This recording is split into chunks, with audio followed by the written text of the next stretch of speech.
దయచేసి ఇంకెవరు అటు ఇటు తిరగొద్దు, ప్రార్థన చేస్తాం. కొంచెం సౌండ్ పెట్టుకోండి, ఎక్కువ తీసేసి ప్రార్థన.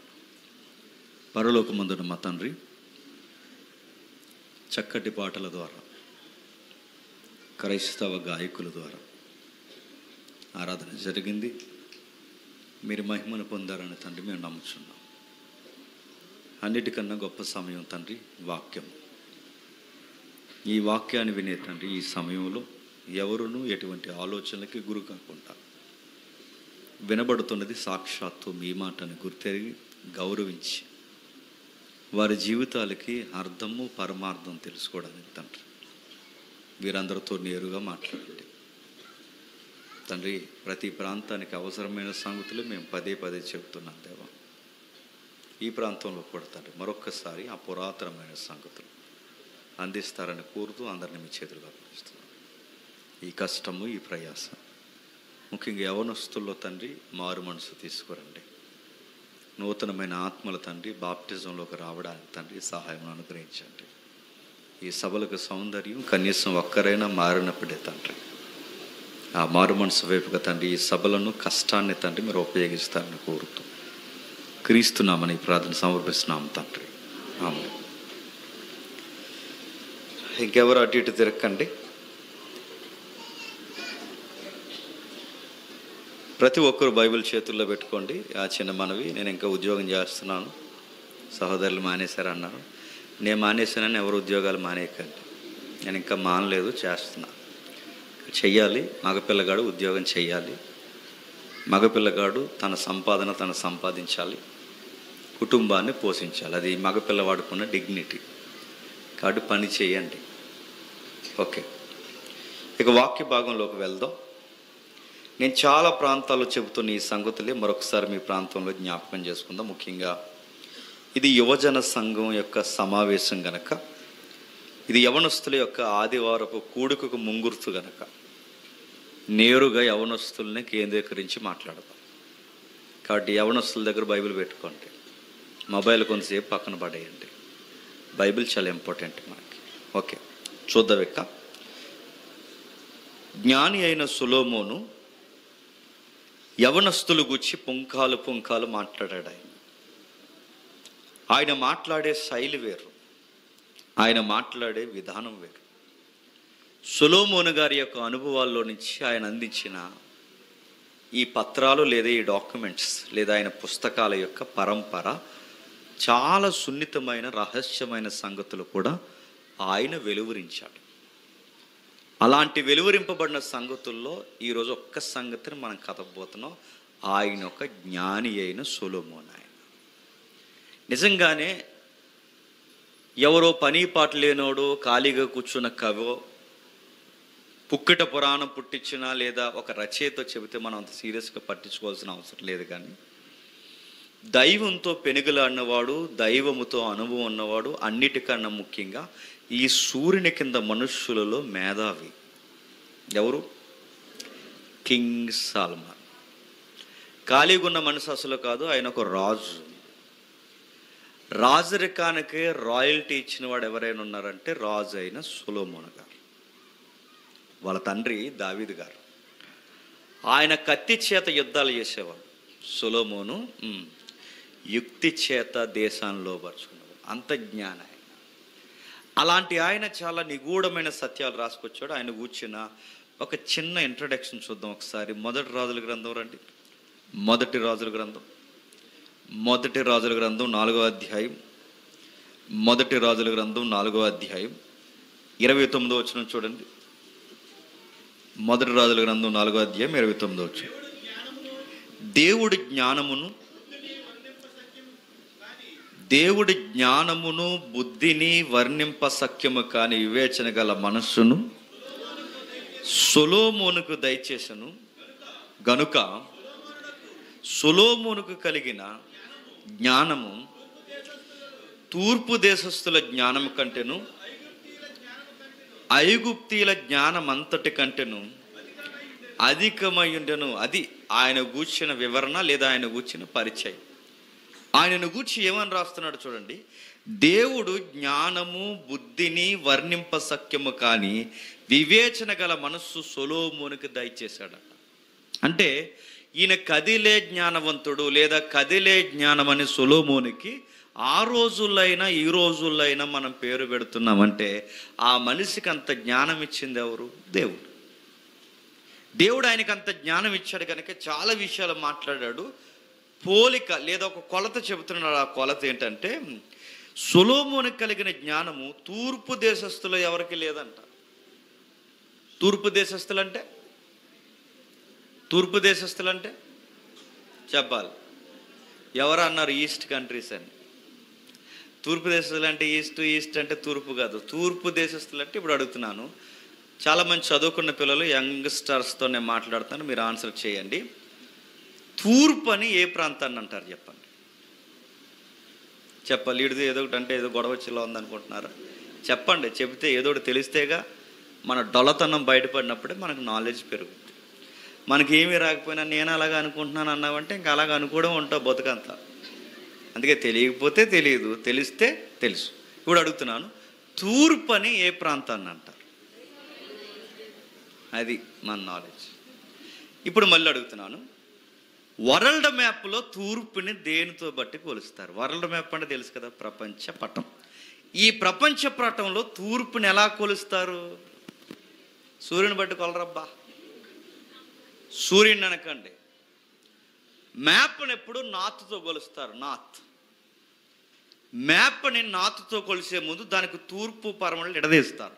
ప్రపంచానికి తూర్పు పరమడ ఉత్తరం దక్షిణం ఈ భాగాల్ని ఎలా ఎడదీస్తారంటే ప్రతి దానికి ఒక సెంటర్ ఏరియా ఉంటుందిగా.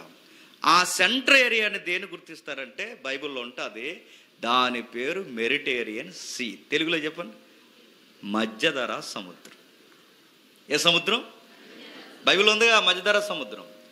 ఆ మధ్యధరా సముద్రాన్ని సెంటర్ చేసి, ఎందుకంటే ప్రపంచానికి మధ్యన ఉంది కనుక పెద్ద సముద్రం, ఆ మధ్యధరా సముద్రాన్ని సెంటర్ చేసి ఆ సముద్రానికి తూర్పునున్న ప్రాంతాలను ఏమంటారు? అది తూర్పు దేశాలంటే. ఆ సముద్రానికి పరమడున్న ప్రాంతాలన్నింటినీ ఏమంటారు? పరమట దేశాలు. అంటే తూర్పు పరమల్లో దేన్ని బట్టి విడదీస్తారంటే సూర్యుని కాదు, మన జనరల్ థింకింగ్ అది, సూర్యుని కాదు.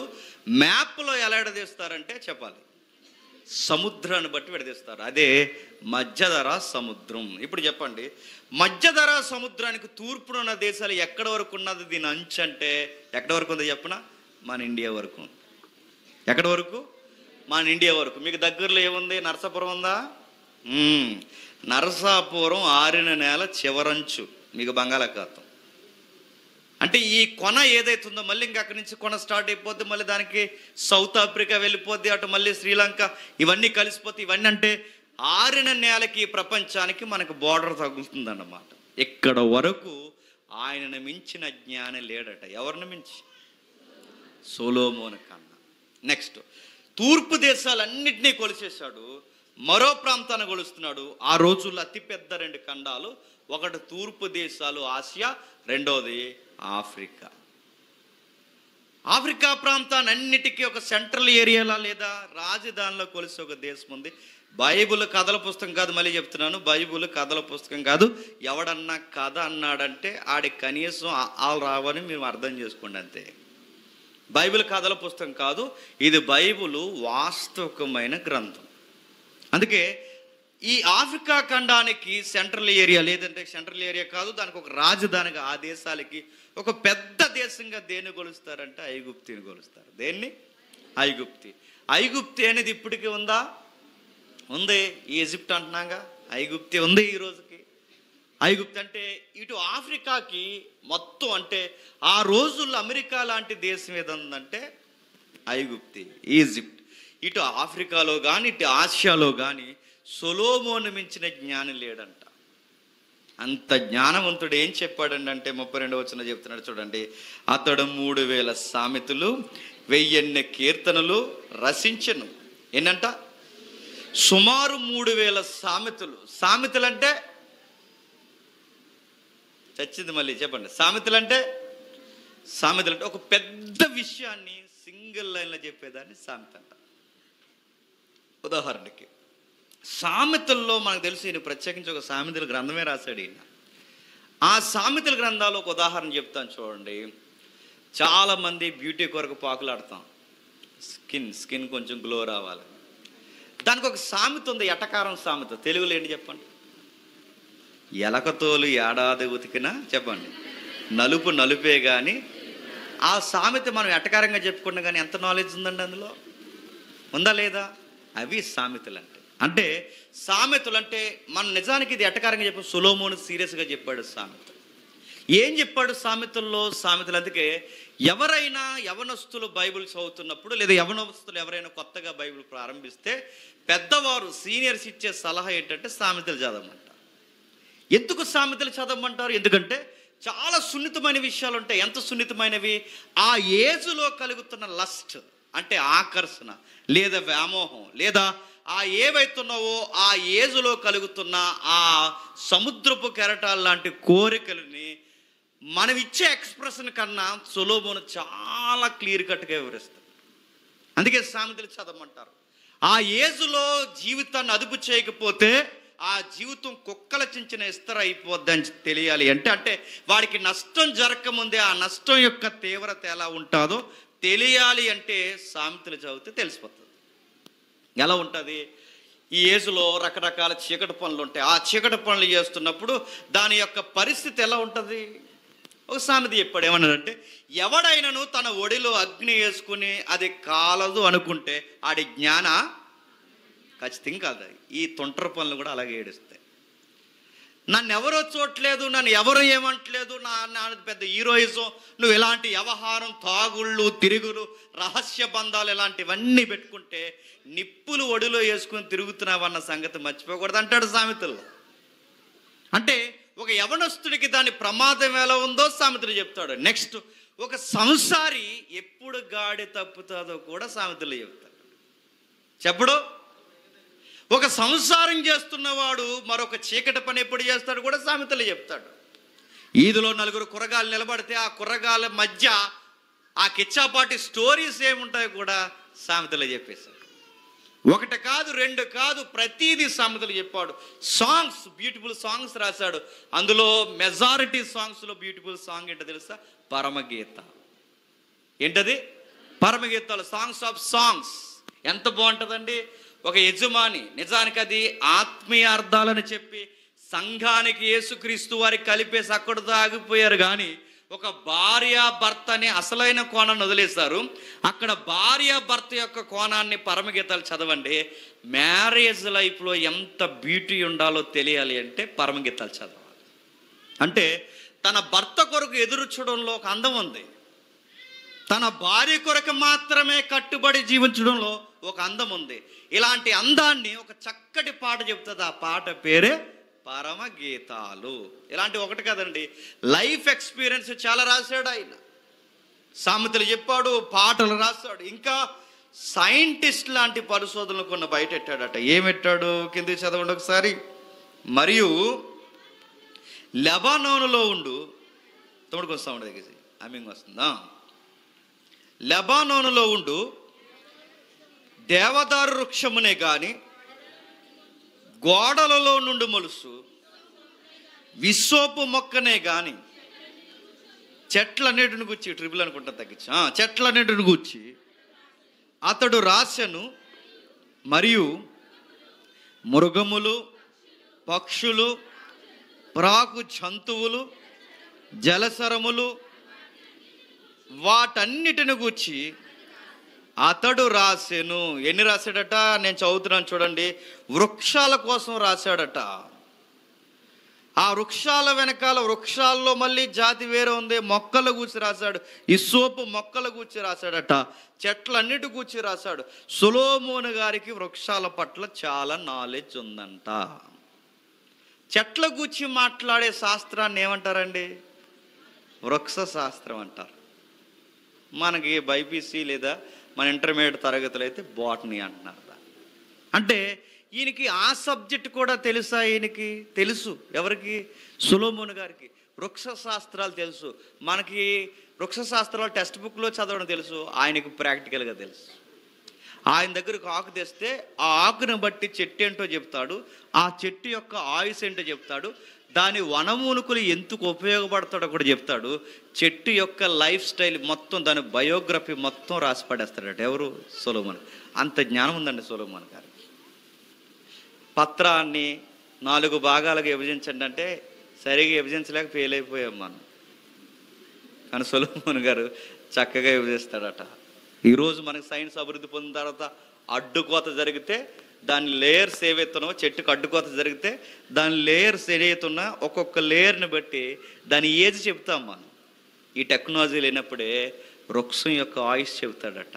అది సొలొమోన్ గారు. అంటే ఈయన కవే కాదు, ఈయన సామెతలు చెప్పే రచయితే కాదు, ఈయన ఇంకా ఎవరంటే ఈజ్ ఎ సైంటిస్ట్ కూడా.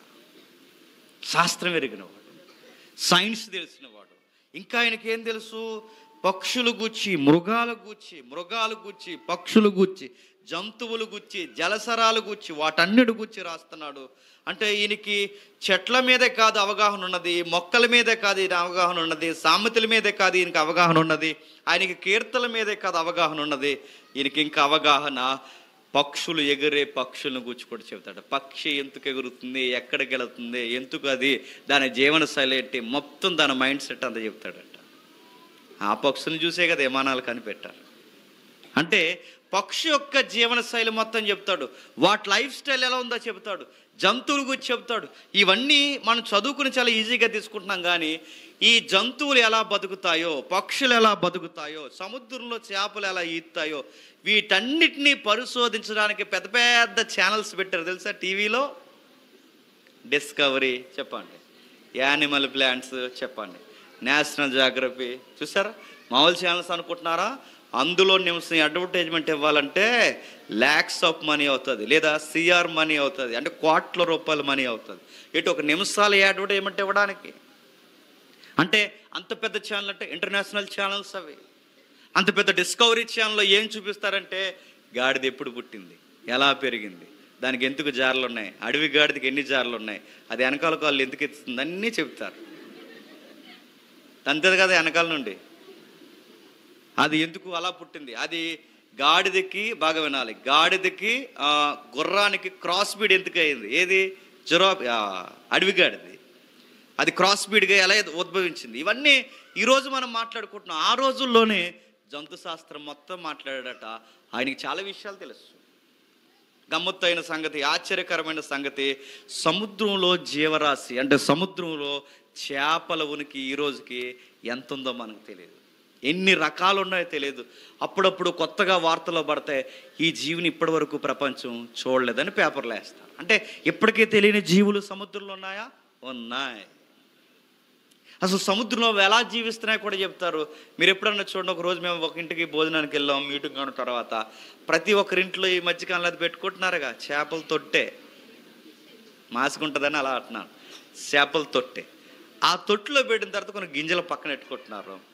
ఎప్పుడెప్పుడు వేయాలి తమ్ముడు ఫుడ్ అంటే, అన్న ఆ అబ్బాయి అన్నాడు, అన్న 2 రోజులు వాటర్ మార్చకపోతే చేపలు చచ్చిపోతాయి అన్న.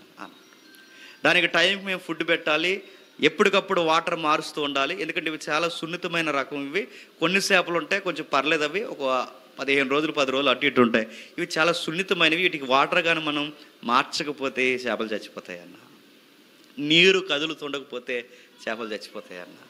ఇవన్నీ చెప్పాడు. నాకు ఆశ్చర్యం అనిపిస్తుంది. రే లింగుమని నువ్వు 2 చేపలు పెంచడానికి నువ్వు ఎంత సిస్టమ్ చెప్తే, సముద్రంలో ఎన్ని చేపలు ఉన్నాయండి, దానికి నీరు ఎవడు మారుతున్నాడండి, దానికి నేను అడుగుతున్నాను ఫుడ్ ఎక్కడి నుంచి పెడుతున్నారండి అంటే ఇంత సిస్టమ్ ఆ రోజుల్లోనే సొలొమోను ఒక గ్రాఫిక్స్ ఇచ్చాడట. ఆయనకి అన్ని విషయాలు తెలుసు. సముద్రంలో చేపలు, జీవులన్నీ బతుకుతున్నాయి. ఇవన్నీ ఒక ఎత్తు, ఇవన్నీ సైంటిఫిక్ విషయాలండి. హిస్టరీ మాట్లాడతాడు, సంసారం మాట్లాడతాడు, వ్యక్తి వికాసాన్ని గురించి మాట్లాడతాడు, యంగ్స్టర్స్ యొక్క ఫీలింగ్స్ కొరకు మాట్లాడతాడు, మృగాల కొరకు మాట్లాడతాడు. ఎన్ని మాట్లాడినైనా ఇంకా ఏం మాట్లాడాడంటే, సూర్యుని కింద జరుగుతున్న నరుడు పడుతున్న పాట అంతట గురించి మాట్లాడాడు. ఏంటట? సూర్యుని కింద పడుతున్న నరుడు పడుతున్న పాట అంతటను గూర్చి మాట్లాడాడు. మానవ జీవితాన్ని తఫాలుగా ఎడదీసి, బ్రతుకులో దేవుణ్ణి పట్టుకుని ఏలాడకపోతే బొగ్గ అయిపోతావని ఒక స్టేట్మెంట్ ఇచ్చాడు. జాగ్రత్తగా వినాలి. అంటే మన లైఫ్ పర్పస్ ఏంటో సొలొమోన్ గారు చెప్పేశారంటే చాలా క్లియర్ కట్ ఇన్ఫర్మేషన్తో చెప్పేశాడు ఆయన. దానిని గుర్చిన అవగాహన మనకు అవసరం. తిన్నాను, తిరిగాను, ఎగిరాను, ఎటకారాలు చేసుకున్నాను, అలా తిరిగాను, ఇలా తిరిగాను, చర్చికి వచ్చాను, సభలో కూర్చున్నాను, వెళ్ళిపోతానంటే ఇది కాదు లైఫ్. ఎంతకు మించి జీవితం ఉంది. చక్కటి ఆకారం ఈ వయసులో మనకు ఉంది కనుక ఎలా పడతా అలా బతికేస్తాం, ఇది కాదు జీవితం. తఫాలుగా జీవితం మారిపోద్ది. చాలా అనుభవాలతో రాశాడు. మనం ఈ మాటలు మాట్లాడుకుంటున్నప్పుడు వయసు మళ్ళిన వారి దగ్గరికి వెళ్ళి ఈ మాటలు అడగండి, అవి పచ్చి వాస్తవాలని చెబుతారు. ఏం చెప్పాడు, ఏం మాట్లాడాడు, ఏ విషయాలని క్రోడీకరించాడో ఒక్కసారి రండి చూద్దామే, ఆలస్యం చేయకుండా. ప్రసంగి గ్రంథం తీయండి.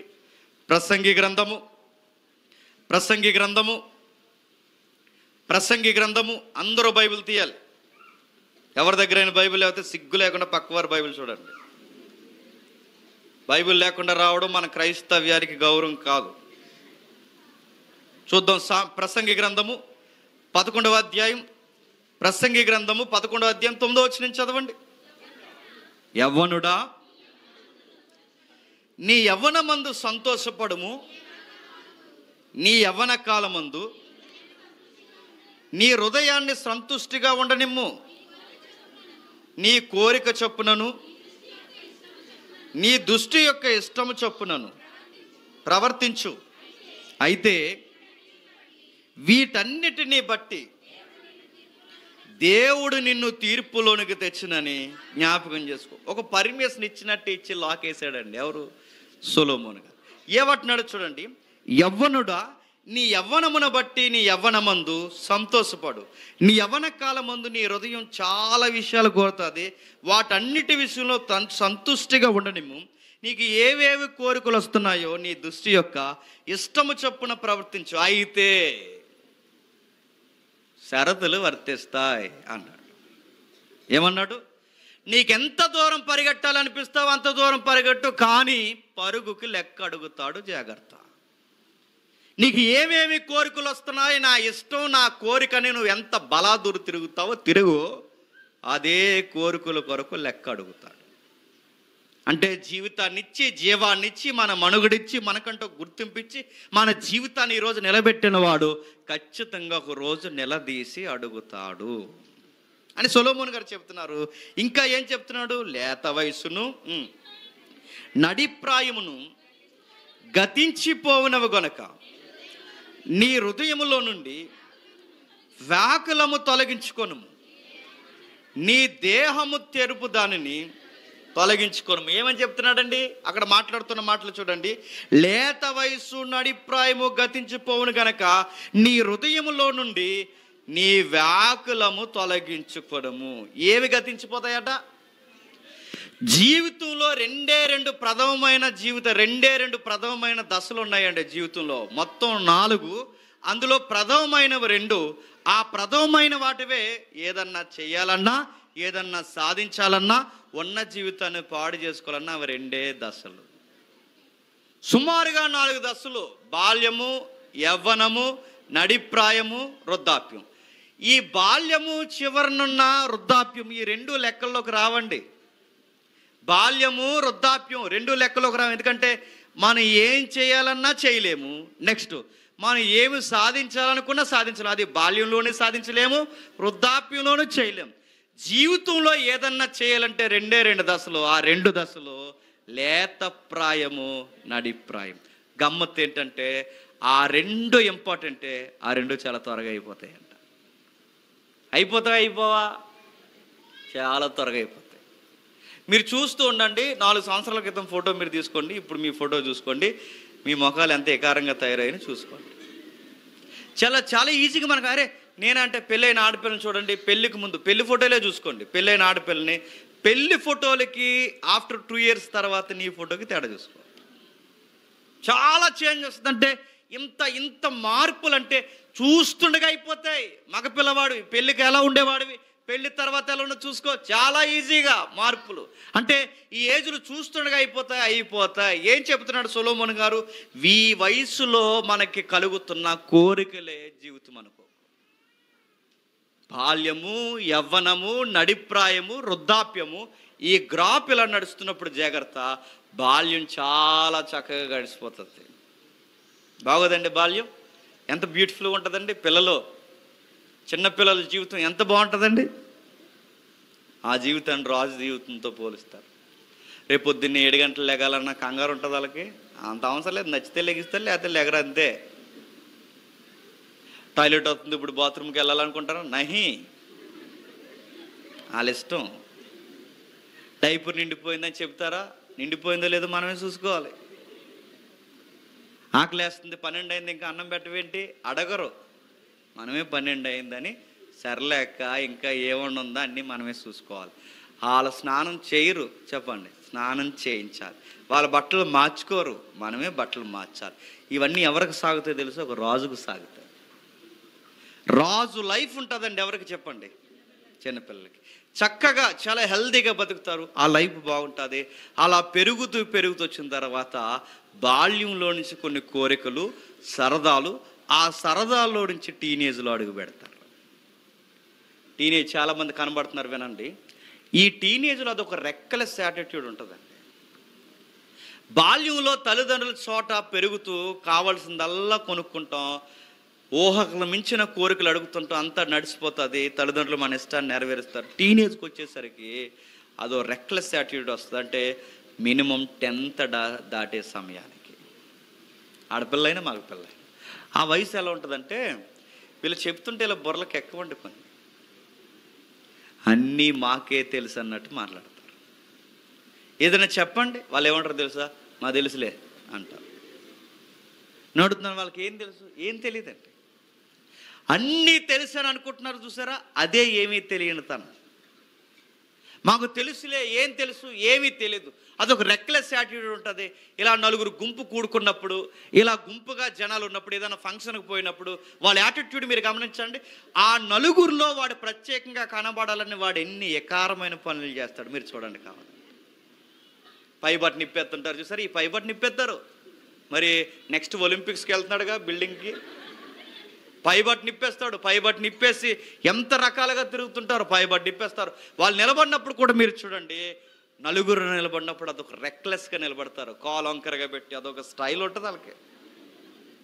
అందరిలాగా సింపుల్గా చక్కగా ఒక పద్ధతిగా బట్టలు వేసుకురారు. ప్యాంట్ తిరిగేసేస్తారు, సొక్క తిరిగేసేస్తారు, జిప్పు సైడ్ జిప్పులు వేస్తారు. మనకు నిలువు జిప్పులు ఉంటాడు, సైడ్ జిప్పులు వేసుకుంటాడు, ప్యాంట్ మీద ప్యాంట్ వేసుకుంటారు.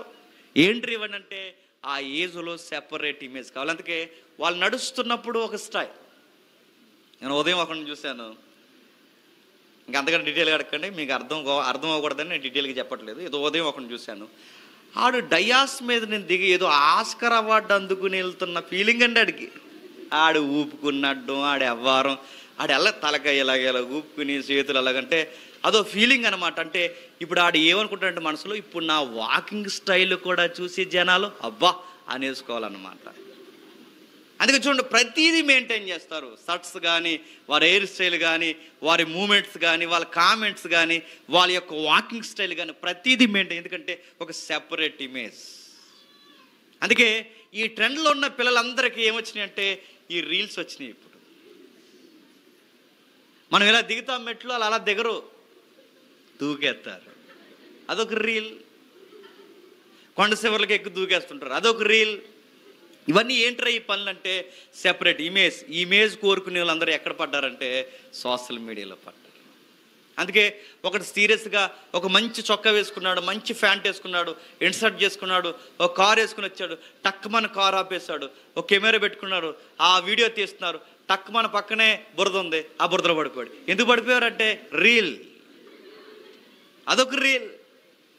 నేను చాలా దిక్కులు చెప్పాను, మీకు కూడా చెప్తున్నాను వినండి. ఒక కుర్రగాడు ఉన్నాడు, అందరూ రొటీన్గా చేసినట్టు చేస్తే ఏం బాగుంటుంది, నా గర్ల్ ఫ్రెండ్కి డిఫరెంట్ గిఫ్ట్ ఇవ్వాలనుకున్నాడు. ఏం గిఫ్ట్ ఇస్తారంటే ఒక డిఫరెంట్ కేక్. ఆ కేక్ బాత్రూమ్ కేక్. అది ఆ కేక్ పేరే బాత్రూమ్ కేక్. మీరు కావాలంటే గూగుల్లో యూట్యూబ్లో కొట్టండి ఎన్ని కేకులు ఉన్నాయో. అదేం కేక్ అంటే అదో కేకు. అంటే ఇండియాకి మన ఇండియన్ టబ్స్ ఉంటాయి కదా కిందవే, అదే నేలవి, అదో కేకు. ఫారెన్ టబ్స్ అదో కేకు. మళ్ళీ దాని మీద కొన్ని క్రీములు గారిని ఏంటని అడగండి, అదో కేకు. ఆ కేక్ ఆడు కట్ చేసి తన ప్రియులాగా పెడుతుంటే ఆ కేక్ మీద కారుతుంది క్రీము. ఆ పెడుతుంటే అది లైక్, మళ్ళీ ఆ వీడియో పెట్టాడు అంటున్నాడు లైక్ చేయండి, షేర్ చేయండి. మరి ఏం పనులు అంటే ఈ ఇమేజ్ కోరుకుంటారా ఈ ఏజ్లో? ఇవన్నీ నడుస్తాయండి. ఈ టీనేజ్లో ఎలా ఉంటుందో తెలుసా?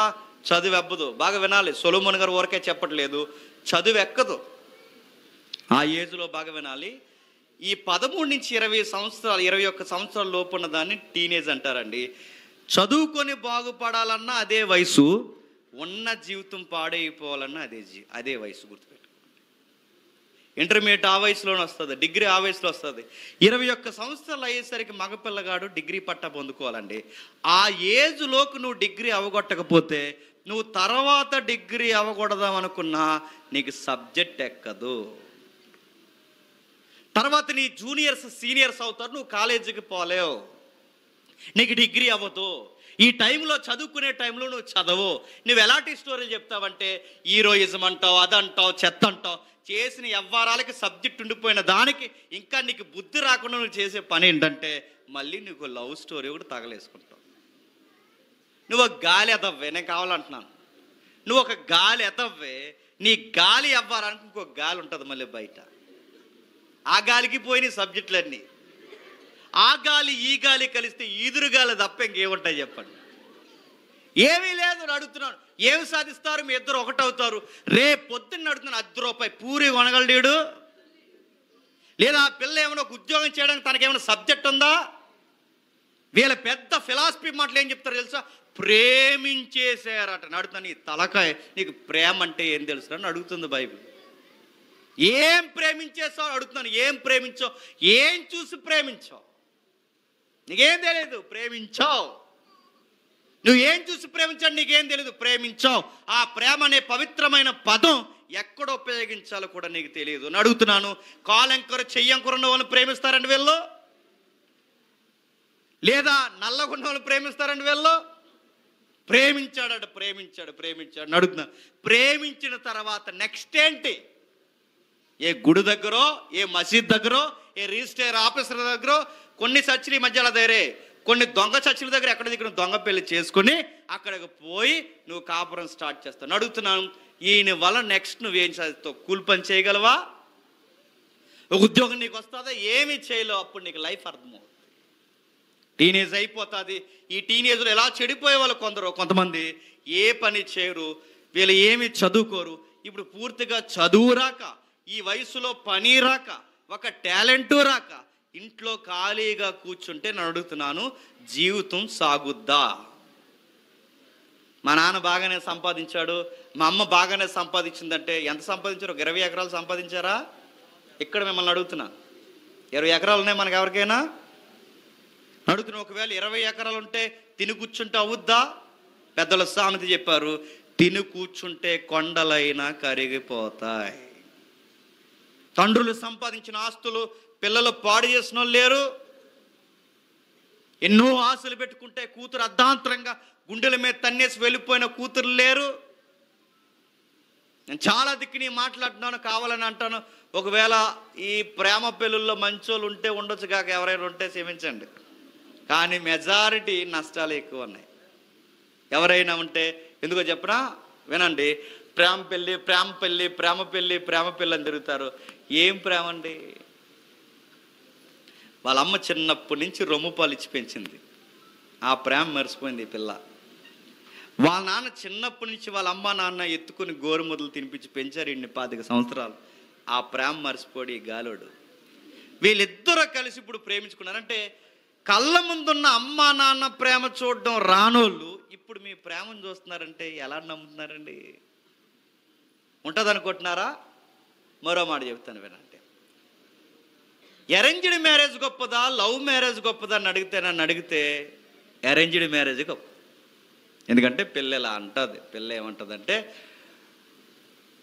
డాడీ మీకు ఏది ఇష్టమో నాకు అదే ఇష్టం, మమ్మీ మీకు ఏది ఇష్టమో నాకు అదే ఇష్టం. కుర్రోడు గడ్డాలు అంటాడు, మీకు అమ్మాయి నచ్చితే చెప్పండి, ఇంక నేను ఏం చూడను, మీ ఇష్టమే నా ఇష్టం అంటాడు. తల్లిదండ్రుల మీద ఆడుకుంటున్నారు. అంత వయసు వచ్చినా, 25 ఏళ్ళు 30 ఏళ్ళు వచ్చినా తల్లిదండ్రులకి లోబడుతున్నారు. చూస్తారా? మీ ఇష్టమే నా ఇష్టం అంటే వీళ్ళ పెళ్ళిలో ఇప్పుడే తల్లిదండ్రులకు పెద్దపేటేసి లోబడుతున్నారంటే రేపు పెళ్ళైన తర్వాత కూడా లోబడతారా? లోబడతారు. ఇప్పుడే విలువల కొరకు ఎంత తగ్గిపోతున్నారంటే రేపు పెళ్ళైన తర్వాత కూడా తమను తాము తగ్గించుకుంటారు. అలా కాకుండా లవ్ మ్యారేజ్ చేసుకున్నారు. అక్కడ అందరు కాదులేండి, కొందరు, ఎందుకంటే కొంతమంది బాధపడుతున్నారు. లవ్ మ్యారేజ్ చేసుకున్నారు అనుకోండి, గుర్తుపట్టండి, 25 ఏళ్ళు పెంచిన అమ్మా నాన్ని వదిలేసి వచ్చేసిందంటే, బాగా వినాలి, 25 ఏళ్ళు పెంచిన అమ్మా నాన్ని వదిలేసి వచ్చేసిందంటే మధ్యలో వచ్చిన గాలి గొట్టంగడ నీతో ఉంటుందని ఏమనుకుంటున్నావు? ఉంటుందా? మిమ్మల్ని అడుగుతున్నాను నేను. మరి వాళ్ళ నాన్న వదిలేస్తుంది, వాళ్ళ అమ్మను వదిలేస్తుంది. ఈ పిల్ల కూడా చెప్తున్నాను, వాళ్ళ నాన్న వదిలేసాడు వాడు, వాళ్ళ అమ్మను వదిలేసాడు వాడు. ప్రేమించిన అమ్మా నాన్నే వదిలేసిన ఈ గాలోడు రేపొద్దున నేను చూసుకుంటాడని ఎలా అనుకుంటున్నావు? తల్లిదండ్రులనే చూడన్నాడట, నేను చూస్తాడా? తల్లిదండ్రులతోనే ఉండనది ఈ తల్లి నీతో ఉంటుంది అనుకుంటున్నావా? అంటే వీళ్ళ నిలకడలేని మనసు కలిగిన వారు గుర్తుపెట్టుకోండి. ఈ టీనేజ్లు అన్నీ ఎలాంటి పనిలో ఉంటాయి. ఈ టీనేజ్ అయిపోద్ది, ఏమీ సాధించరు, అమ్మా నాన్నతో కూర్చుంటారు, రూపాయి దాస్తాం అనుకుంటే ఎక్కడ దాస్తారు? ఏమీ దాయరు. ఇప్పుడు జీవితం స్టార్ట్ అవుద్ది. ఈ లేత వయసు కాస్త నడి వయసులో పడిపోతుంది. ఏ వయసులోకి వెళ్తుంది? నడి వయసు. నడి వయసులో ఏమవుతుంది? బాధ్యతలు పెరుగుతాయి. ఇప్పుడు ఒక్కడవే లేవు. ఇప్పుడు వరకు అమ్మా నాన్న సంపాదిస్తే తిన్నావు. ఇప్పుడు నీ లైఫ్లో ఒక భార్య, పిల్లలు, ఇంత సంసారం నీ వెనకాల వచ్చింది. ఇప్పుడు పిల్లలు భార్య ఇప్పుడు వీళ్ళని పోషించాలి. ఇప్పుడు నీకంటే ఒక సొంతంగా కుటుంబం ఏర్పడుతుంది. ఇప్పుడు ఈ కుటుంబాన్ని పోషించాలంటే తిని కూర్చుని మొబైల్ అట్టుకుని తిరిగితే అవుతుందా? అయిపోయింది ఆ ఏజ్. మరి ఇప్పుడు ఏం చేయాలి? ఏదో ఒక పని చేయాలి. ఏం జాబ్ ఇస్తారు నీకు? గ్రూప్ 1 ఇస్తారా? గ్రూప్ 2, గ్రూప్ 3, గ్రూప్ 4, ఏ గ్రూప్లోకి రానివ్వరు మనల్ని. ఏ కాంపిటేటివ్లో కొట్టగలవా? కష్టం. ఎందుకంటే అవ్వలేదు, నాలెడ్జ్ లేదు. ఎందుకంటే కాంపిటేటివ్ ఫీల్డ్లో ఉన్న సబ్జెక్ట్ వేరు, చదువుకునే సబ్జెక్ట్ వేరు. కాంపిటేటివ్ ఫీల్డ్లో ఉన్న వాళ్ళకి అర్థమవుతుంది. నీవు ఇక్కడ ఉన్నట్టుండదు వ్యవహారం కాంపిటేటివ్ ఫీల్డ్లో. అక్కడికి వెళ్ళిన తర్వాత పూర్తిగా సబ్జెక్ట్ మారిపోతే విచిత్రమైన కోణాలు మనకు కనబడతాయి. అక్కడికి వెళ్ళిన తర్వాత ఇప్పుడు నీకు చదువు అబ్బక, పని రాక, ఏదో కూలి పనికి వెళ్తావు. ఆ కూలి పని రూపాయి దాస్తావు. ఈ నడి వయసులో చెప్పకనే జీవితం నీకు పాఠాలు నేర్పిస్తుంది. ఆ పాఠాలు ఏంటో తెలుసా? ఇప్పుడు నిన్ను ఆనుకొని బిడ్డలు, భార్య ఉంది కనుక వాళ్ళ కోసమైనా ఏదో ఒక పని చేయాలి. చివరికి సెక్యూరిటీ పని అయినా చేయాలి. ఏదో ఒక పని చేసి కష్టపడాలి. ఏదో ఒక పని చేసి రూపాయి దాయాలి. ఆ దాస్తావు రూపాయి దాస్తావు. దాసాను అమ్మాయి అనుకునే సమయానికి ఈ లోపల నీకు గుడ్ న్యూస్లు వచ్చాయిగా. కంగ్రాచులేషన్స్, మీరు తండ్రి అయ్యారండి. తండ్రి అయిపోయారు. ఇప్పుడు తండ్రి అయిపోయినా బుడ్డోడు ఎదిగేసి అటు ఇటు తిరిగెత్తుంటాడు. అలా తిరిగెత్తుంటే ఆడు కంట్రోల్లో పెడదామని చూస్తాడు. కుదురుండు, ఎందుకంటే నీకులాగా ఆడుని. ఆడేం కుదురున్నాడు, అటు తిరిగితే ఆడికి నువ్వు చాలా సీరియస్గా కామెంట్స్ ఇస్తావు. రే ఆగరా, రే అలా వెళ్ళకరా, రే ఇలా ఆగరా, రే ఇక్కడ ఉండరా, రే అంటావు. ఆడు అసలే ఉంటాడు. అప్పుడు సీరియస్గా చెప్తుంటాడు. అప్పుడప్పుడే మాటలు నేర్చుకుంటాడు, మాట్లాడుతాడు. యా అంటాడు, ఆగరా, వెళ్ళరా, అలా వెళ్ళకరా, ఎక్కడుండరా, నువ్వు నా మాట నెలరా, ఎందుకురా పెద్దల్ని ఎదిరిస్తున్నావంటే ఆ కందిరేగ మనకు పుట్టింది కనుక ఆడు అంటాడు, ఎందుకు నీ మాట వినాలి అంటాడు. ఆడు క్వశ్చన్స్కి మన దగ్గర ఆన్సర్లు ఉండవు. ఎందుకు నీ మాట వినాలంటే సీరియస్గా ఒక ఆన్సర్ చెప్తాం. ఎందుకు నా మాట వినాలంటే నేను మీ నాన్నని అంటాం. ఎవరు? మీ నాన్న. ఇప్పుడు అడుగుతున్నాను, మీ నాన్న అనగానే ఇంతకు మించిన ఆన్సర్ ఏముంది? అంటే ఏంటన్నారంటే అయ్యిందే. ఇంకా మీ నాన్న అంటే ఏం చెప్తాడికి? ఇప్పుడు రే నువ్వు నా మాట వినాలని అడిగాం. అదే ఎందుకు వినాలంటే మీ నాన్న అన్నావు. మీ నాన్న అంటే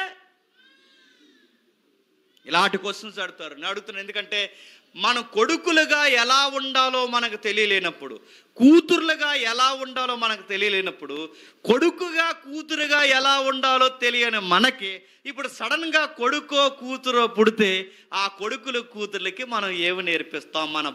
మనం ఏమి నేర్పించలేము. మనకేం తెలియదు. మన ఎంటీ మైండ్స్తో వాళ్ళకి ఏమి నేర్పిస్తాం?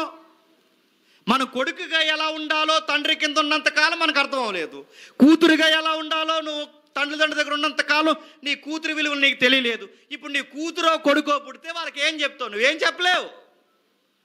నడి వయసు దాటిపోతే వాళ్ళు సీరియస్గా చదివిస్తుంటావు, కాస్త రూపాయి దాస్తుంటావు. ఆ రూపాయి దాసి అమ్మయ్య అంతా బాగుంది అనుకునేసరికి ఆ నడి వయసు కూడా చూస్తుండగా అయిపోతుంది. లేత వయసు త్వరగా అయిపోద్ది. చెప్పండి, నడి వయసు త్వరగా అయిపోద్ది. అయిపోలేదండి లేత వయసు? నాకు 35 దగ్గర ఉన్నాయండి. ఇప్పుడు చాలా త్వరగా అయిపోయింది లేత వయసు. చాలా ఈజీగా చూస్తుండగా నాకు మొన్నే హై స్కూల్ జీవితం అయినట్టు ఉందండి. అప్పుడే నా హై స్కూల్ లైఫ్ 20 ఇయర్స్, నమ్మలేకపోతున్నాను. 20 ఇయర్స్, 20 సంవత్సరాలు. నా 10th అయ్యి అప్పుడే దగ్గరగా 20 ఏళ్ళ. చాలామంది మీరు అడుగుతున్నాను, చాలామంది 10th క్లాస్ గెట్ టుగెదర్ పార్టీలకు వెళ్తారు. నేను అడుగుతున్నాను, ఇంకా 10th class get together party ఏంటి? నా మాటలు అర్థమవుతున్నాయా? ఎప్పుడో 20 సంవత్సరాల క్రితం చదివేసిన 10th క్లాస్ గెట్ టుగెదర్ పార్టీకి ఇప్పటికీ వెళతానంటున్నావంటే నీకు 10th ఎప్పుడు అయినట్టుంది చెప్పండి? మొన్నే అయినట్టుంది. లైఫ్ అంతే, చూస్తుండగా అయిపోద్ది. మన పిల్లలు హై స్కూల్కి వెళ్ళే టైంలో మనం గెట్ టుగెదర్ హై స్కూల్ పార్టీలకు వెళ్తున్నాం అన్నామంటే మనకేమనిపిస్తుంది చెప్పండి? మొన్నే స్కూల్ లైఫ్ అయినట్టుంది. జీవితం చూస్తుండగా అయిపోద్ది, చాలా ఈజీగా. అలా వెళ్ళి ఆలోచించసరికి అయిపోద్ది. ఒకప్పుడు సంవత్సరం అవ్వాలి అంటే చాలా కాలం అన్నట్టుండేది, ఇప్పుడు సంవత్సరం గిర్రన అయిపోతుంది. వారం చాలా ఈజీగా అయిపోతుంది. కాలం పెరిగిందో, కాలంతో పాటు ఈ టైం ట్రావెల్లో మానవ బ్రతుకులు కూడా మిళితమైపోయి వెళుతున్నాయో తెలియదు, కానీ సంవత్సరాలు చూస్తుండగా అయిపోతుంది. అందుకే లేత వయసు త్వరగా అయిపోద్ది. నెక్స్ట్ చెప్తున్నాడు, నడిప్రాయము కూడా త్వరగా గతించిపోద్ది. కాస్త ఓపిక, డబ్బులు సంపాదించే ఏజ్ ఏదైనా ఉందంటే నడిప్రాయమే. కండరం ఎప్పుడు గట్టిపడుతుందండి? టీనేజ్లో కాదు, నడిప్రాయంలోనే. కాస్త ఎముక గట్టిపడిందన్నా, కాస్త కండరం గట్టిపడిందన్నా, ఏదన్నా బలమైన నిర్ణయాలు తీసుకోవాలన్నా ఎప్పుడు తీసుకుంటాం చెప్పండి? నడి వయసులో. ఇది ఎప్పుడు స్టార్ట్ అవుద్దంటే 30+ స్టార్ట్ అవుతుంది. ఈ నడిప్రాయం కూడా ఎక్కువ రోజులు ఉంటుందా? ఎన్ని రోజులు ఉంటుంది చెప్పండి? గట్టిగా ఉంటే ఒక 20 ఇయర్స్ ఉంటుంది. ఈ 20 ఇయర్స్ తర్వాత మళ్ళీ 30 దాటితే, 20 ఇయర్స్ తర్వాత 50 దాటితే మళ్ళీ వృద్ధాప్యంలో పడిపోతాం.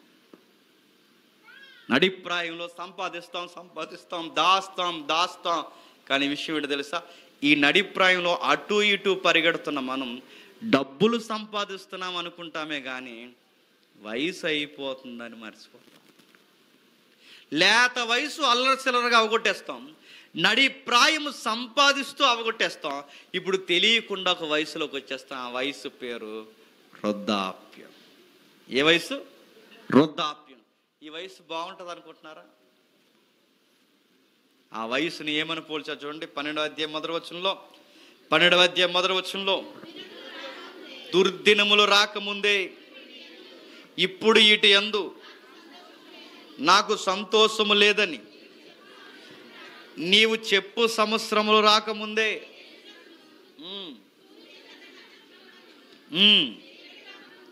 తేజస్సునకును సూర్యచంద్ర నక్షత్రాలకును చీకటి కమ్మక ముందే వాన వెలిసిన తర్వాత. ఇవి ఏ దినాలట? లేత వయసు, నడిప్రాయము, తర్వాత వచ్చే వయసు ఏంటట? దుర్దినాలు. నిజంగానే దుర్దినాలండి. ఆ దుర్దినాలు వయసు అయిపోయిన తర్వాత బాగా వినాలి అందరూ, మనకు నచ్చని రోజులు అవి. మన జీవితంలో చాలా సాధించామనుకుంటాం కానీ ఒక్కడ కూడా అనుభవించలేని ఒక వయసు వస్తుంది మనకి. జీవితం అస్తవ్యస్తమైపోతుంది. దీని ఎందుకు ఈ పదాలు సొలొమోను గారు రాస్తున్నారంటే వాటి యందు మనకు ఆనందం, ఆ దినాల యందు మనకేముండదట? ఆనందం ఉండదట. అంటే లేత వయసు చూస్తుండగా అయిపోద్ది, నడిప్రాయం చూస్తుండగా అయిపోద్ది. అంత జీవితం సడన్గా అయిపోయి ఎక్కడ కూర్చుంటామంటే వయసు అయిపోయిన వృద్ధాప్యంలో కూర్చుంటే ఏమవుద్దో నువ్వు నేను కాదు కానీ సొలొమోను గారు చెప్తారు. ఏమవుద్దో ఒకసారి చూద్దాం. ఒక్కసారి మొదటి రాజుల గ్రంథం రండి. మొదటి రాజుల గ్రంథం 11వ అధ్యాయం. మళ్ళీ వద్దాం ఇక్కడికి. మొదటి రాజుల గ్రంథం 11వ అధ్యాయం. 10వ అధ్యాయం, క్షమించండి 10వ అధ్యాయం. నేను చదువుతాను చూడండి. 10వ అధ్యాయం 14 వచనం నేను చదువుతున్నాను చూడండి. ఏటేటా సొలొమోనుకు వచ్చి బంగారము 1332 మనుగుల ఎత్తు, ఇదియు కాక గంధవర్గము మొదలైనవి వర్తకుల యొద్ద నుండి, అరేబియా రాజుల యొద్ద నుండి, దేశాధికారుల యొద్ద నుండి చాలా బంగారం వస్తుందంటే ఎవరికి? సొలొమోను గారికి. బంగారం అనగానే అడ్వర్టైజ్మెంట్లో ఒక ఆయన గుర్తు రావాలి మనకి. చెప్పండి. ఆయన కొటేషన్ చెప్పి ఫేమస్ అయిపోయాడు. డబ్బులు ఎవరికే ఊరకే రావు. ఆయన లలిత జ్యువెలరీ గుండె ఆయన ఏమన్నాడండి? డబ్బులు ఎవరికే ఊరకే రావన్నారు. క్వైట్ ఆపోజిట్ ఏంటి తెలుసా? డబ్బులు ఎవరికి ఊరకే వస్తాయో లేదో నాకు తెలియదు, కానీ ఈ అధ్యాయం చదువుతుంటే సొలొమోనుకి బంగారం ఊరకే వస్తుంది. దేశాల రాజులు తెస్తున్నారు, సామంతులు తెస్తున్నారు, అత్యధికంగా రాణిలు తెస్తున్నారు. ఎవరికి? సొలొమోను గారికి బంగారం, అధికమైన బంగారం తెస్తున్నారు. అరబ్బు రాజులు తెస్తున్నారు, రాణిలు తెస్తున్నారు. ఇంకా చెప్తున్నాడు చూడండి, రాజు అయిన సొలొమోను సుత్తుతో కొట్టిన బంగారం అలుగులు గల 200 డాళ్ళను చేయించిన. బంగారం ఎక్కువైపోయి ఏం చేస్తున్నాడు అంటే ఈయన డాళ్ళు అంటే 1989 తర్వాత తెలుగు ఇంగ్లీష్ రాణులు పుట్టారట. మనమే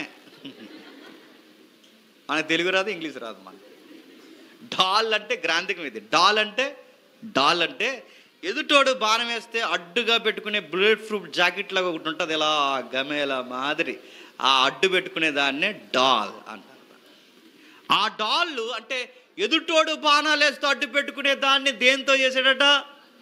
ఎవరైనా ఇనుముతో చేస్తాడు, ఎవడైనా వేరే మెటీరియల్తో చేస్తాడు, లేదా ఒకవేళ అంతా ఇబ్బంది అయితే చెక్కలతోనే చేస్తాడు. కానీ ఈయన దేంతో చేశాడట? బంగారం. అంటే ఈయనకి బంగారం ఏమైందండి? ఎక్కువైపోయింది. ఈయనకి బంగారం చాలా ఎక్కువైపోయింది. ఇంకా ఆయన గురించి చెబుతున్నాడు చూడండి 18వ వచనంలో, మరియు రాజు దంతము చేత పెద్ద సింహాసనం చేయించి సువర్ణముతో దాన్ని పోగించును. దంతం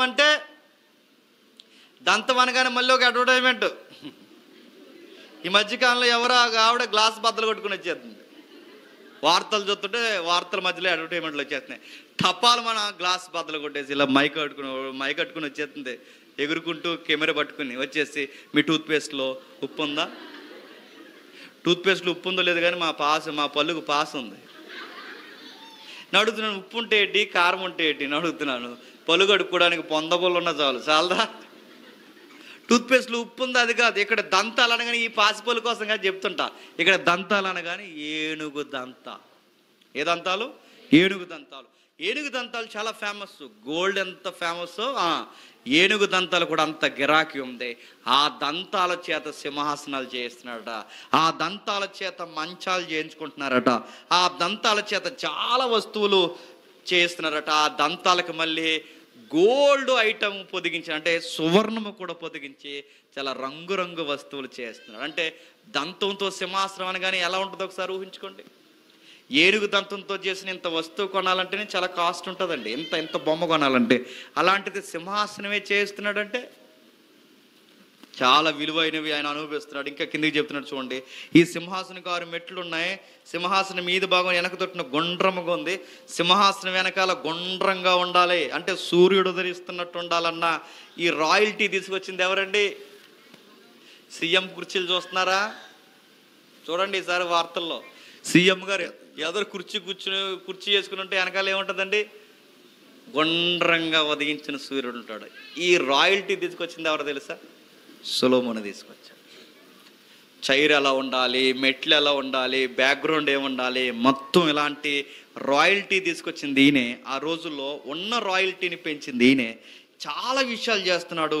ఇంకా కిందికి 21లో, రాజైన సొలొమోను పానపాత్రలు బంగారము, లెబనోను అరణ్యమందు పాత్రలు బంగారపు, ఎండిది ఒక్కటే లేదు. సొలొమోను దినంలో ఎన్నికకి రాలేదు. ఏంటట?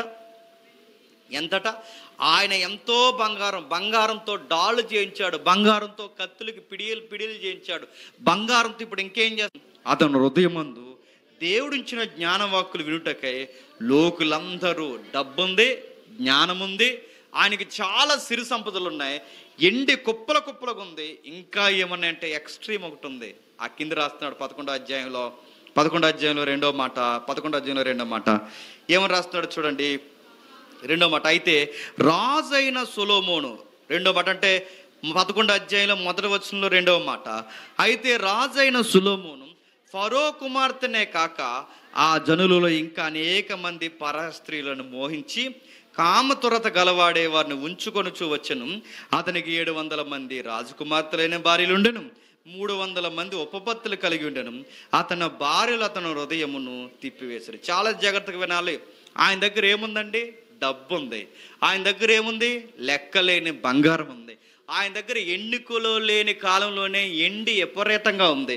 ఆయన దగ్గర మనుషులు ఉన్నారు, జ్ఞానం ఉంది, ఆయనకు కావలసినంత భోజన పదార్థాలు ఉన్నాయి, ఎకరాల ప్యాలెస్లు ఉన్నాయి, ఇంకా ఎక్స్ట్రీమ్ ఉంది. ఆయనకి చాలామంది భార్యలు ఉన్నారు.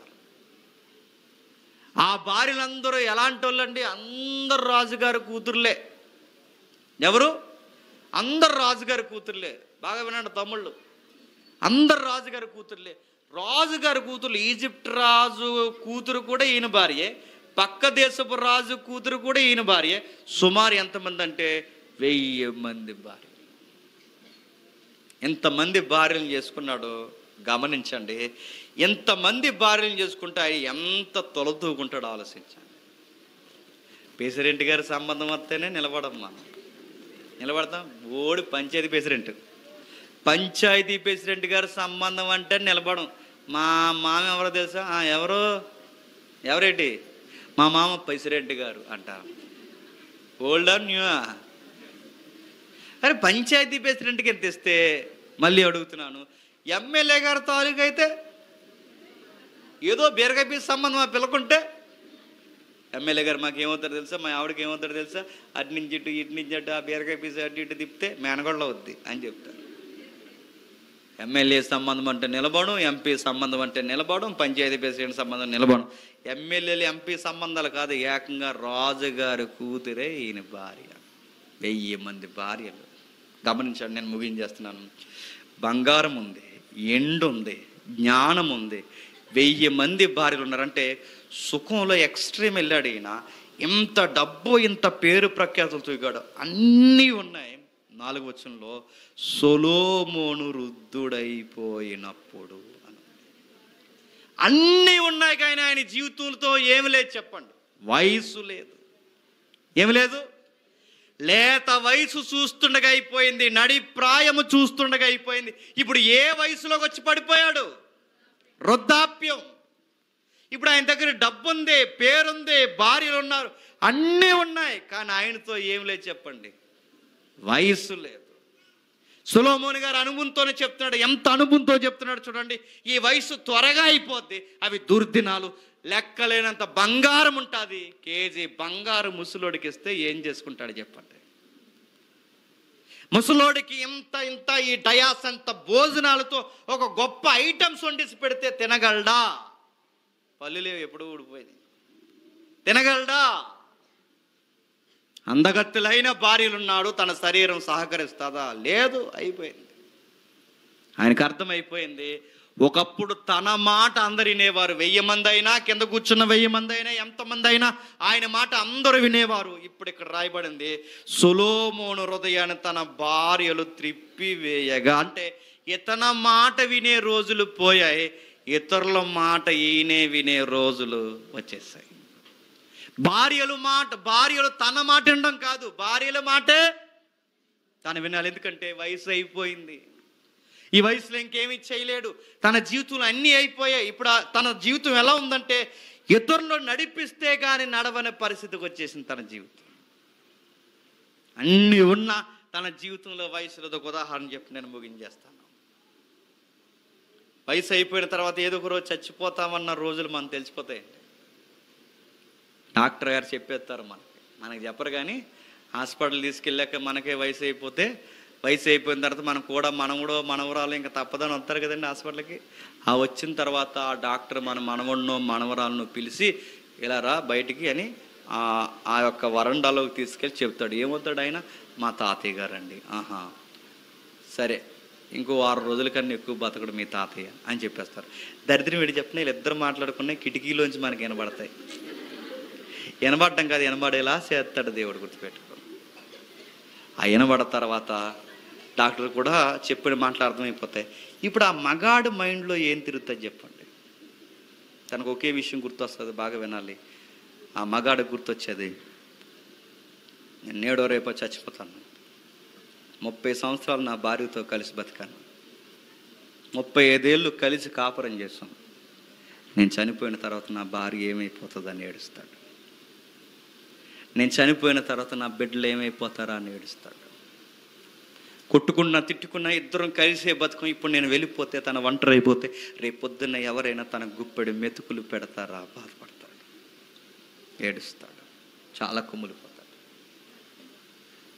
కట్ చేస్తే ఒక ఆవిడ ఉంటే నేను ఎంత బాధపడిపోతే సొలొమోన్ గారికి ఎంతమంది ఉన్నారండి? చెప్పండి చెప్పండి, ఎంతమంది ఉన్నారు? 1000 మంది ఉన్నారు. ఒక ఆవిడికి ఎంత బాధపడిపోతే సొలొమోన్ గారికి 1000 మంది అంటే ఎంత బాధపడ్డాడు తెలుసా? మొత్తం గ్రంథమంతా బాధపడి రాశాడు. చెప్పండి, వ్యర్థము వ్యర్థము సమస్తము వ్యర్థం.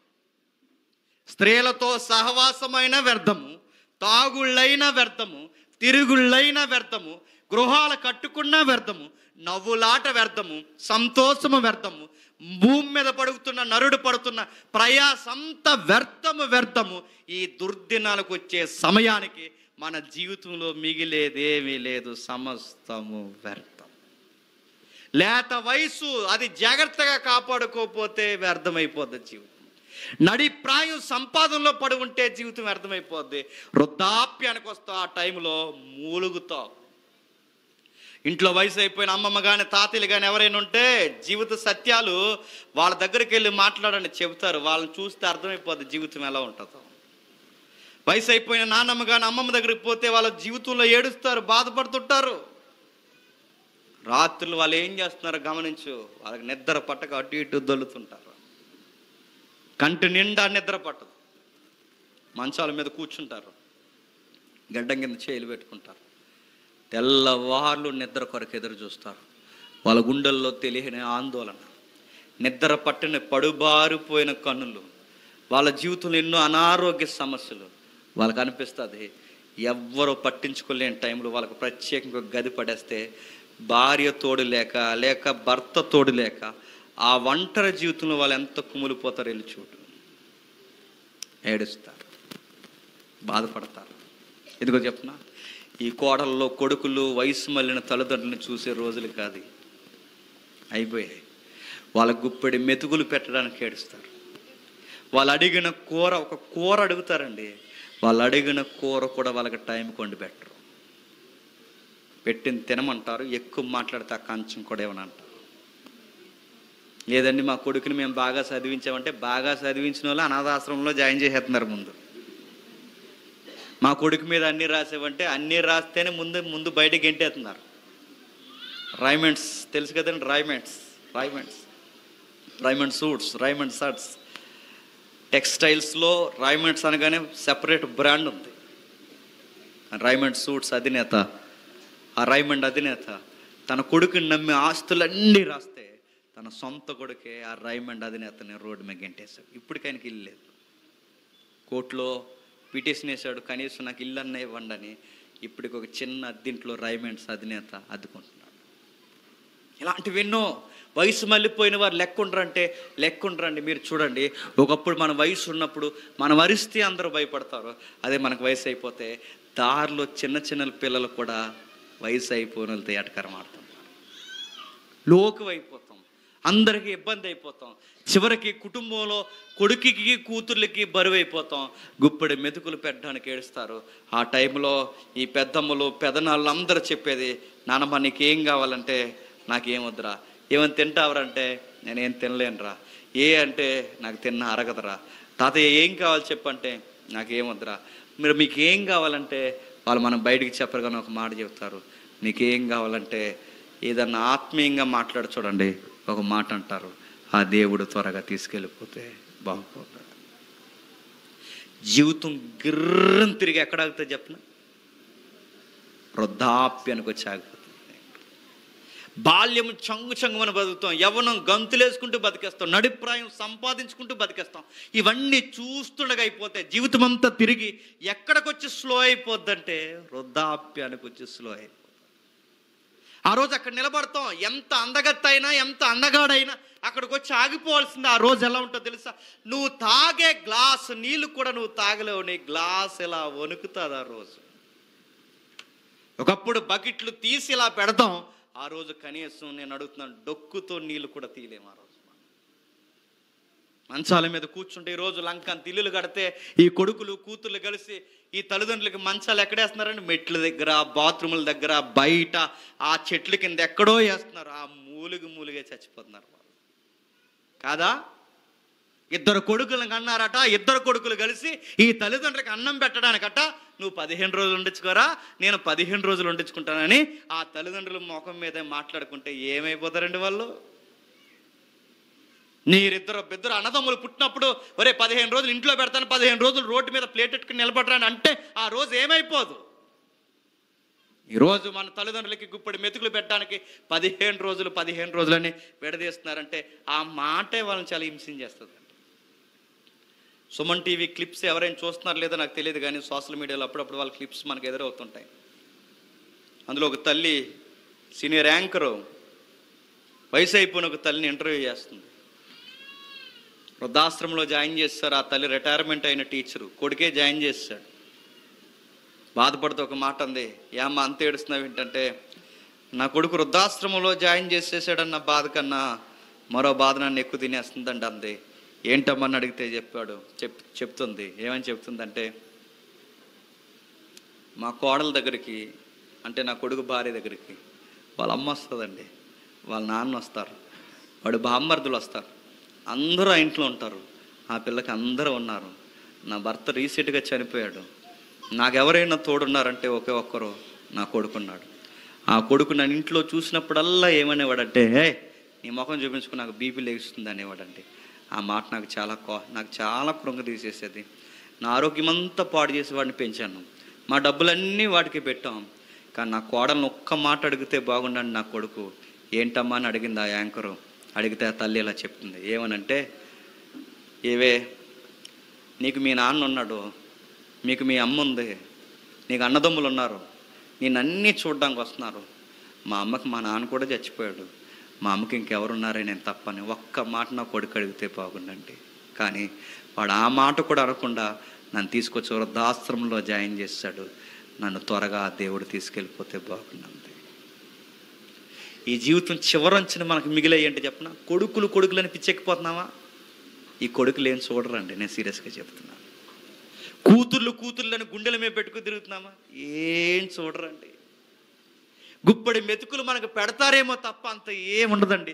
జీవితం చివరికి ఎక్కడికి వచ్చి ఆగిపోద్దంటే, బంధువుల ప్రేమ, అనురాగం పూర్తిగా దూరం అయిపోతాయి. స్నేహితుల ప్రేమ, అన్ని ప్రేమలు దూరం అయిపోతాయి. దూరం అయిపోవడం కాదు, ఇంటికి బరువు అయిపోతాం. మనం వయసు అయిపోతాం.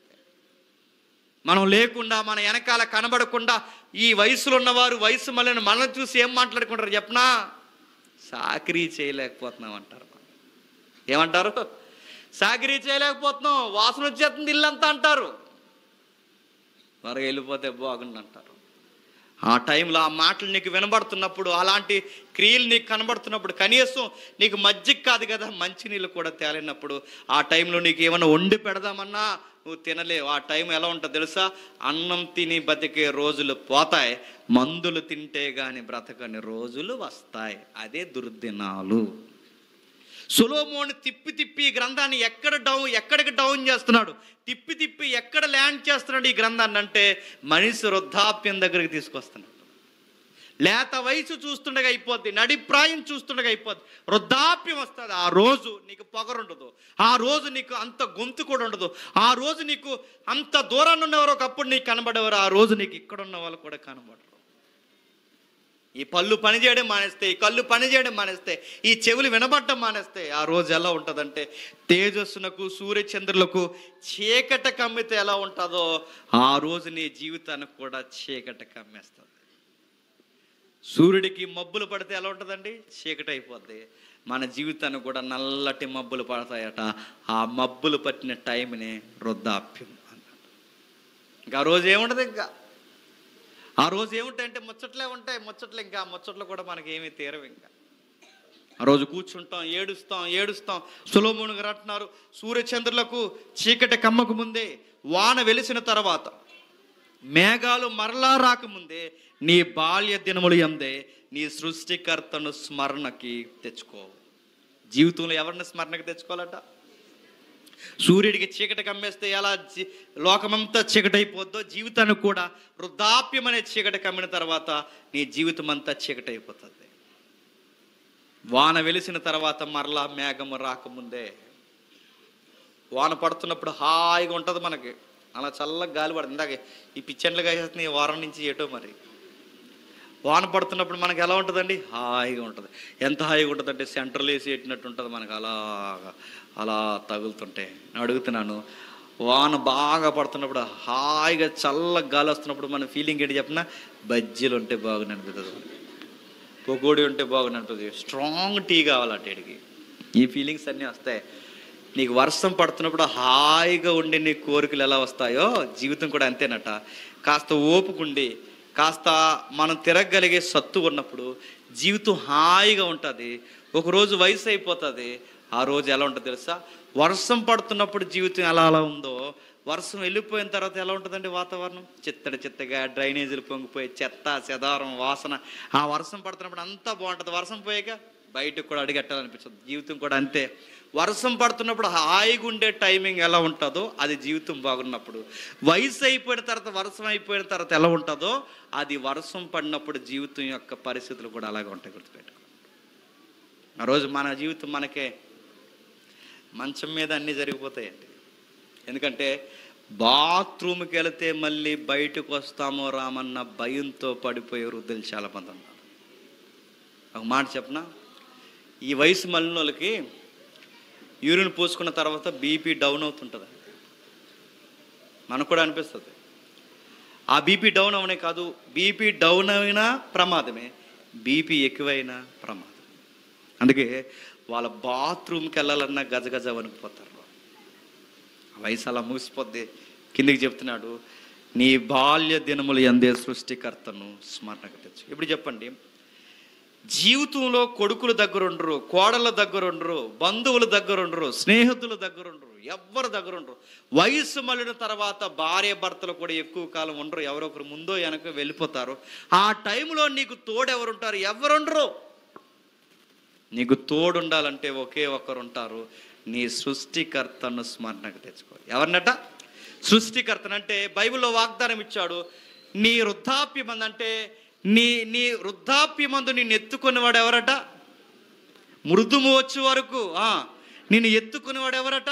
నీ యెహోవా, నీ సృష్టికర్త అయిన యెహోవా. ఇప్పుడు అడుగుతున్నాను, నిన్ను వయసు అయిపోయిన తర్వాత నీ ప్రభువు నిన్ను ఎత్తుకోవాలి అంటే ఈ ప్రభువుని ఎప్పటి నుంచి నువ్వు నమ్ముకోవడం స్టార్ట్ చేయాలి? బాల్య దినములు అంటే మనం ఎప్పుడు వస్తాం చెప్పినా అన్నీ అరిగిపోయి కీళ్ళు మూళ్ళు అన్నీ అరిగిపోయిన తర్వాత అప్పుడు వచ్చి దేవుడా మమ్మల్ని తీసుకెళ్ళిపో ప్రభు అంటే దేవుడు అంటాడు, ఎవడరా నువ్వు అని అడుగుతాడు. గుర్తుపెట్టుకో. నీ పెట్టుబడి అంతా ఎక్కడ పెట్టావు? గాలి తిరిగావు నీ వయసు అంతా. నీ నడి వయసు అంతా ఏం చేస్తావు? సంపాదన తిరిగావు. ఆ వయసులో ఏం చేస్తావు? పిల్లల్ని చక్కబెట్టడం, పిల్లలనే తిరిగావు. నీ బతుకులో ఎప్పుడైనా ఒక ప్రార్థన, ఒక బైబిల్ చదవడం, ఒక సహవాసం ఏదన్నా ఉందా? ఒక సువార్త యాగం ఏదన్నా ఉందా? అసలు సృష్టికర్త అయిన నేను జ్ఞాపకం ఉన్నాను. బారెడే కాలం బతికేసాం, మొత్తం వయసు అవగొట్టావు. ఇప్పుడు వచ్చి దేవుడా నన్ను ఎత్తుకొని తీసుకెళ్ళిపో అంటే దేవుడు ఎత్తుకొని తీసుకెళ్ళడం. చెప్పండి, తీసుకెళ్ళి నరకంలో పడేస్తాడు. గుర్తుపెట్టు. ఏమి సాధించావు జీవితంలో? ఏమి సాధించలా. సృష్టికర్తను స్మరణకు తెచ్చుకు. అందుకే నేను చెప్తున్నాను, ఎప్పటికీ మించిపోయింది ఏమి లేదు. టీనేజ్లో ఉన్న పిల్లకాయలు ఎవరైనా ఉంటే త్వరగా బాప్టిజం తీసుకోండి. చెడు వ్యసనాలు, చెడు తిరుగుళ్ళు, చెత్త చెదారం మానేయండి. ఇప్పుడు అప్పుడే కాదు, నాకు ఇంకా టైం ఉందంటే ఎంత టైం ఉంది? 120 సంవత్సరాలు బతుకుతాం అనుకుంటున్నావా? వేసుకున్న యాక్సిన్లకు పోతున్నామంట. వార్తలు ఎట్టున్నారా? ఒకప్పుడు యాక్సిన్ వేసుకోకపోతే చచ్చిపోతావు అన్నారు, రివర్స్ చెప్తున్నారు. ఇప్పుడు వ్యాక్సిన్ వేసుకున్నందుకు మొత్తమే చచ్చిపోతావు. రెడీగా ఉండు. ఈరోజు పోతాం రేపు పోతాం తెలియదు. చిన్న పిల్లలకి 19 సంవత్సరాల పిల్లలకు గుండెపోటు ఏంటండి? 9 సంవత్సరాల పిల్లవాడికి గుండెపోటు ఏంటండి? చిన్న పిల్లలకి షుగర్లు ఏంటండి? చూస్తుండగా వెళ్ళిపోవడం. ఈ మధ్య ఎంతమంది యవనస్తులు చనిపోతున్నారు చూసారా? ఎక్కువ కాలం బతుకుతామన్న గ్యారంటీ లేదు. అయిపోయింది, లైఫ్ ఎక్స్పైర్ అయిపోతుంది. లైఫ్ రోజు రోజుకి ముగిసిపోతుంది. ఇలాంటి టైంలో మనకున్న దిక్కొకటే, బాల్య దినముల నుండే సృష్టికర్తను స్మరణకు తెచ్చుకో. సండే స్కూల్కి పోతున్నావా? జాగ్రత్త. యవనస్తులు సదస్సులు ఉంటున్నావా? జాగ్రత్త. ఇక్కడికి వచ్చి టిక్కుమని ఈ మొబైల్తో వండుకో. కాస్తంత బైబిల్ చదువు. ఈ వయసులో నువ్వు చేయాల్సింది దేవుని కొరకు తెలుసుకోవాల్సింది. తెలుసుకోకపోతే రేపొద్దున తెలుసుకుందాంలే అనుకున్నా అప్పుడు చదువుకుందామని నీ కళ్ళు నీకు కనబడవు. ఈరోజు నువ్వు చేయకపోతే రేపు చేద్దామన్నా నీ కండరాలు నీకు సహకరించవు. ఈరోజు నువ్వు సభల్లో గంట కూర్చోలేవు, రేపొద్దు నీకు సభలో కూర్చోవాలని ఉంటుంది, నీ నడుము నీకు సహకరించదు. వృద్ధాప్యానికి వచ్చేస్తా ఆ వయసు దుర్దినాలు అవి అస్సలు బాగోవు. జీవితం నచ్చదు. ఇదిగో లేత వయసు బాగుంది అనుకుంటాం, అది ఎక్కువ రోజులు ఉండదు. నడిప్రాయం బాగుంది అనుకుంటాం, అది త్వరగా అయిపోతుంది. ఇక మిగిలేది ఏమైనా ఉందంటే వృద్ధాప్యానికి వచ్చి పడిపోతాం. ఆ వయసులో దేవుడిని నెత్తుకోవాలి అంటే నువ్వు దేవుని కొరకు ఆ వయసు వచ్చే సమయానికి ఏదో ఒకటి చెయ్యాలి. ఏం చేసావు? అదే వాళ్ళ మీటింగులో నేను మనుషులు ఇచ్చానని చెప్తావా? ఏం చేసావు అడుగుతున్నాను. ఏదో ఒకటి చేయడం అంటే నీ రక్షణ జీవితంలో ఏం చేస్తున్నావు, నీ ఆత్మీయ జీవితాన్ని ఎలా కట్టుకుంటున్నావు, బైబిల్ స్టడీ ఎవ్రీడే చేస్తున్నావు లేదా, ప్రార్థన జీవితం, సహవాసం, ఆత్మీయులతో సహవాసం, ఇవన్నీ నువ్వు గ్రోత్ పెంచుకోలేదు. గ్రోత్ లేకపోతే, నీకు దినదిన అభివృద్ధి నీకు లేకపోతే నీ జీవితం ఒక రోజు డబ్బులు ఉంటాయి అనుకో. సొలొమోనుకి బంగారం ఉంటుంది అనుకున్నాడు, కానీ బంగారం ఉందే, తనతో వయసు లేదు. బైబిల్ ఎలా ఉంటుంది, సొలొమోను గారు చివరికి ఏమయ్యారో తెలియదు. అందుకే డబ్బులు నమ్మి మోసపోవద్దు, స్నేహితులు నమ్మి మోసపోవద్దు, వ్యసనాలు నమ్మి మోసపోవద్దు. దేవుడు ఒక రోజు ఒకటి అడుగుతాడట. ఆ 13వ వచనంలో చెప్తున్నాడు, ముగించేద్దాం. ఇదంతా ఈనిన తర్వాత తేలిన పదార్థం ఇదే, దేవుని యందు భయభక్తులు కలిగి ఉండి ఆయన కట్టడలను అనుసరించి నడుచుకొనవలెను. మానవ కోటికి ఇదే విధి. మానవ కోటికి ఇదేంటట? ఆడు చిన్నోడైనా పెద్దోడైనా ఏదైనా మానవ కోటి దేవుని యందు భయభక్తులు కలిగి ఆయన కట్టడలను అనుసరించవలను. ఇదే మానవ కోటికి ఇది. గూఢమైన ప్రతి అంశమును గూర్చి దేవుడు విమర్శ చేయనప్పుడు ఆయన ప్రతి క్రియను అది మంచిదే కానీ చెడ్డదే కానీ తీర్పులోనికి తెచ్చెను. జాగ్రత్త. ఏం చేస్తాడట? నువ్వు భూమి మీద ఏ పనులు చేస్తావు ఆ రోజు తూకం వేస్తాడట. ఆ రోజు ఏం చేస్తావు? రే, నీకు 25 ఏళ్ళు టీనేజ్ లైఫ్ ఇచ్చాను, ఏం చేసావంటే తిరిగాను ప్రభా, చదువు సంధ్య లేకుండా అంటే ఊరుకుంటాడా? తీర్పులోకి తెస్తాడట. నీకు నడి వయసు ఇచ్చాను, సత్తువు ఇచ్చాను, ఏం చేసావయ్యా అంటే కాస్త 4 రాళ్ళు వెనకేసుకోమన్నారు, వెనకేసుకోవడమే సరిపోయింది ప్రభు అంటే ఊరుకుంటాడా? జీవితంలో ఏం చేసావని కానీ నీ దగ్గర ఒక ఆన్సర్ ఉండాలి. నా బాల్య దినములు అందే సృష్టికర్త అయిన నిన్ను స్మరణకు తెచ్చుకోవడం అంటే నిన్ను జ్ఞాపకం చేసుకుని నీ కొరకే నేను జీవించాను. నా చదువైనా నీ కొరకే చదివాను ప్రవ్వా, నా ఉద్యోగమైనా నీ కొరకే చేశాను ప్రవ్వా, నా జీవితం మొత్తం నీకు సాక్షార్థంగా బ్రతికాను ప్రభు. ఇదిగో ఇప్పుడు నన్ను అందరూ విడిచిపోయారు, నేను ఒక్కడిని అయిపోయాను. నా గుండెలో ఒక ధైర్యం ఉంది, నన్ను అందరూ వదిలేసిన నువ్వు నన్ను వదలకు. నన్ను ఎత్తుకొని వాడువు నీవే, నన్ను ముద్దు పెట్టుకొని వాడువు నీవే, ఈరోజు నన్ను తీసుకెళ్లేవాడు కూడా నీవే. జీవితానికి నిండుదనం ఏంటో తెలుసా?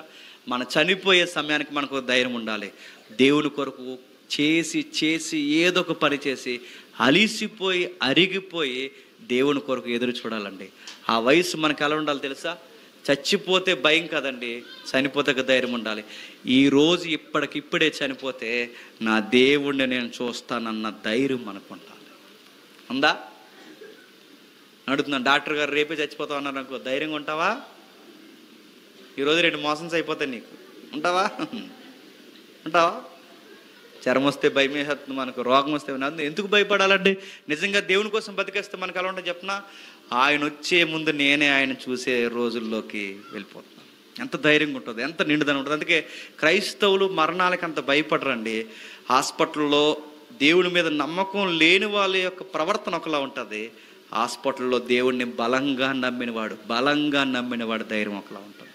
బతికితే ఇంటికి వెళ్తాను, బతకకపోతే చెప్పండి నా దేవుడిని చూడడానికి త్వరగా వెళ్ళిపోతాను. ఈ ధైర్యం ఎప్పుడు వస్తుందంటే సొలొమోను గారు చెప్తున్నారు, నీ సృష్టికర్త కూడా ఉన్నారని మర్చిపో. నేను ముగించేస్తున్నాను. ఇప్పుడు మనకు సొలొమోను మనకు మాదిరి కాదు.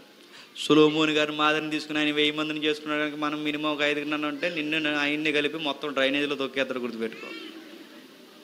నీకు సొలొమోను మాదిరి కాదు. ఇప్పుడు ఎవరు నీకు మాదిరి అంటే క్రొత్త నిబంధన ఇలా ఉంది, ఇదిగో సొలొమోను కన్నా గొప్పవాడు మీ మధ్య ఉన్నాడు, ఆయనే ప్రభు అయిన యేసుక్రీస్తు. ఈయన నీకు మాదిరి. ఎలా మాట్లాడాలో ఆయన్ని చూడు చెప్తాడు, ఎలా ప్రవర్తించాలో ఆయనను చూడు చెప్తాడు.